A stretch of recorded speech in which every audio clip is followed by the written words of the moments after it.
Welcome po dito sa ating channel ang Showpo.ph. June 23, 2026. Sa isang panayam ni Miss Jessica Soho kay Senador Erwin Tulfo, matapang at walang takot nitong inamin na mayroon siyang 650 million Philippine pesos na naipundar sa kanyang SALN. Pakinggan natin ang naging panayam ni Miss Jessica Soho kay Senador Erwin Tulfo. Became a politician because of Axia, yes. So you benefited from whatever largis or whatever pork barrel or pondo or allocables na nakuha nila. Is that not the case? No, not the case, not the case. Kahit na kaya nga I'm willing and open to be investigated. I'm willing and open to be scrutinized yung mga nakuha ko sa Congress when I was with them. I was there for about a year. Okay. And then tumakbo na ako dito sa Senate as for the 20th Congress. So ang sinasabi mo sa akin, Senator Tulfo, malinis kang politiko? Kasi sabi nila, in this country, wala naman daw malinis eh. Lahat na may bahid ng dumi or kurakot or corruption. Depende, Jessica, kung paano mo titignan yung tao. And then makikita mo naman sa kanyang actions kung siya ay magnanakaw, kung siya, sana siguro dapat tignan din ng mga tao na bago ba naging politiko ito, mayaman na ba ito? So bago ba naging politiko ito, may mga negosyo na ba ito? And I will say yes. Meron na, di ba?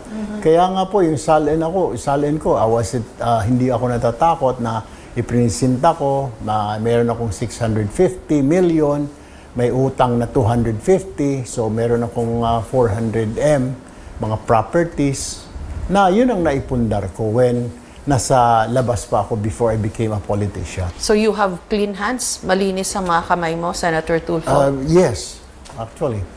Literally and figuratively? Definitely. Corruption? Wala po ako mga reklamo, wala po mga kaso laban sa akin ng corruption issues. Yung kaso ko lang, Jessica, yung citizenship at saka yung libel.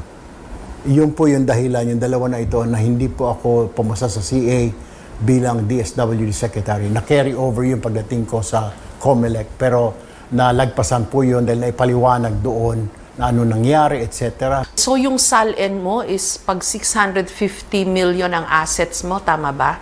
With 400 million in properties or cash? Total na po yan. Minus debt. So that will be places around 400. 400 million ang SALN mo. So you're rich.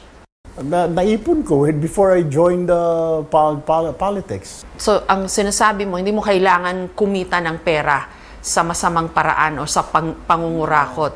Never. We were taught by our parents not to do that. Lalo na yung tatay ko was a constabulary officer.